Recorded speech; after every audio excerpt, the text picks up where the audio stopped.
안녕. 책 읽어주는 호랑이 가부예요. 오늘은 가부가 입에 붙은 표주박을 읽어보도록 하겠습니다. 그럼 고고싱. 입에 붙은 표주박.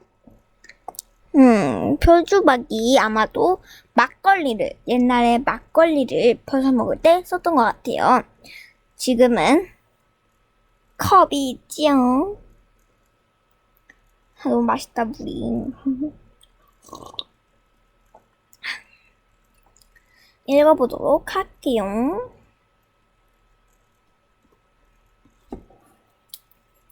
입에 붙은 표주박.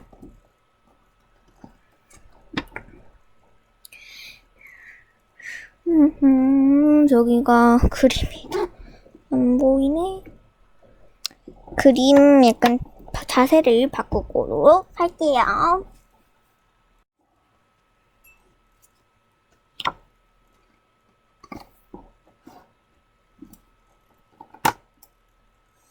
옛날 푸른 물결이 출렁이고 곱고 흰 모래가 있는 어느 바닷가에서 아침부터 까치들이 기러기를 날고 있었습니다.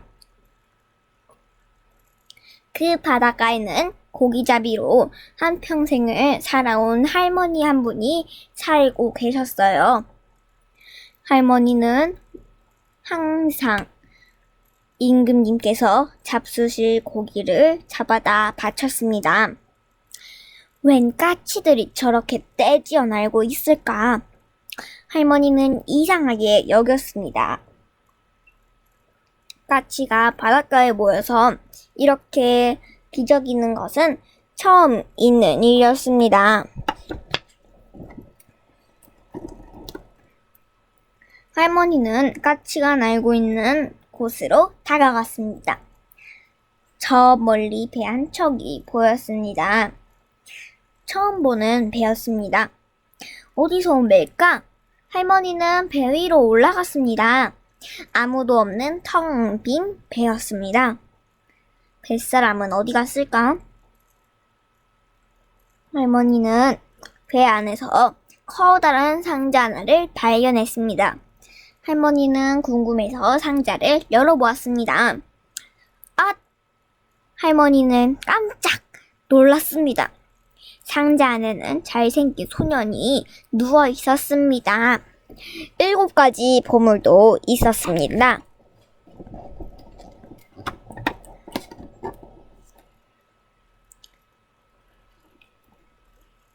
아, 하느님이 잘생긴 소년을 나에게 주셨나 보다.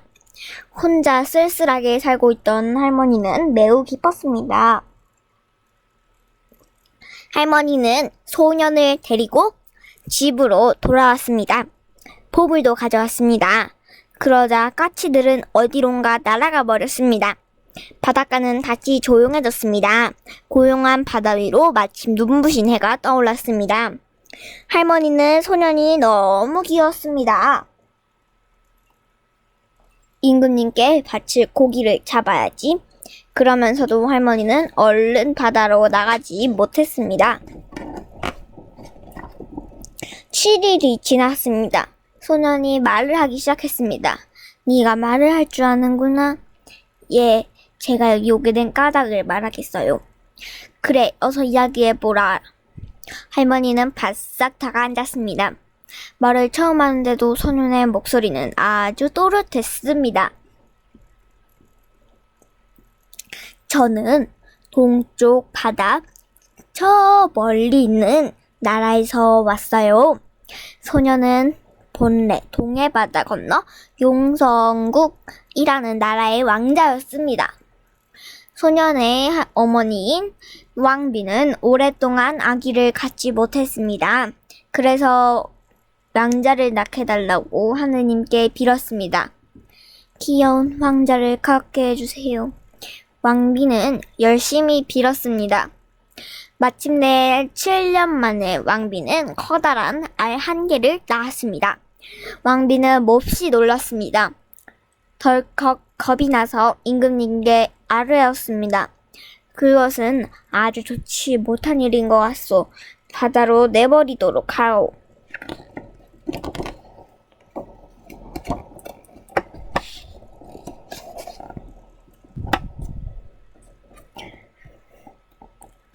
왕비는 아래에 솜을 싸서 상자에 담았습니다. 7가지 보물도 함께 담았습니다. 그리고 상자를 배에 실어 바다에 띄었습니다. 왕비는 눈물을 흘렸습니다. 얼마든지 좋으니 땅에 가도록 도와주십시오. 왕비는 바다를 향해 두 손을 보았습니다. 배는 물결에 밀려 먼 바다로 흘러갔습니다. 그때 갑자기 붉은 용 한 마리가 나타나 푸른 물결을 헤치며 바다를 향해 갔습니다. 소년이 지난 이야기를 마치자 할머니가 물었습니다. 그렇다면 그 알 속에서 네가? 예, 그렇습니다. 배가 바다로 나가자 저는 알 속에서 나왔고 용이 달려오는 것도 알았어요. 아니, 너는 상자 속에 있었는데 그걸 어떻게 알았지? 저는 눈을 감고도 그 용이 배를 몰고 이 바닷가까지 오는 것을 알 수 있었습니다. 처음부터 네가 보통 아이가 아닐 거라고는 짐작했지만 듣고 보니 정말 그렇구나. 할머니는 소년이 자랑스러웠습니다. 소년은 정말 왕자답게 씩씩하고 재주도 뛰어났습니다. 할머니 대신 바다에 나가 여러 가지 고기도 많이 잡았습니다. 소년의 소문은 사방으로 퍼졌습니다. 임금님에게도 그 소문이 알려졌습니다. 그 소년을 데려오려나. 임금님이 신하들에게 명령하였습니다. 할머니는 소년을 대궐로 데리고 들어갔습니다. 이 아이가 아래서 나왔다는 게 사실이오? 예, 그러하옵니다. 오늘부터 나와 함께 대궐에서 살도록 하오. 임금님은 소년의 이름을 탈해라고 지었습니다. 탈해란 아래서 나왔다는 뜻이었습니다. 몇 해가 지나 탈해는 씩씩한 청년이 되었습니다. 말을 달리면서 활을 쏘아도 무엇이거나 다 맞췄습니다. 임금님은 탈해가 지혜 있는 사람임을 알고서 예쁜 공주님과 결혼을 시켰습니다. 탈해는 임금님의 사위가 된 것입니다. 어느 날이었습니다. 탈해가 산에 갔다가 돌아오는 길에 목이 말라 마실 물을 떠오너라 하고 부하들에게 말했습니다. 하고 부하들은 표주박을 들고 샘을 찾아갔습니다. 바위 밑에서 맑은 샘물이 솟아나오고 있었습니다. 그 부하도 목이 몹시 말랐으므로 시원한 물을 보니 참을 수가 없었습니다. 부하는 물 한 모금을 먼저 마셨습니다. 그 일을 어쩌지? 표주박이 그만 입에 붙어버렸습니다. 아무리 떼려고 해도 표주박은 쉽게 떨어지지 않았습니다.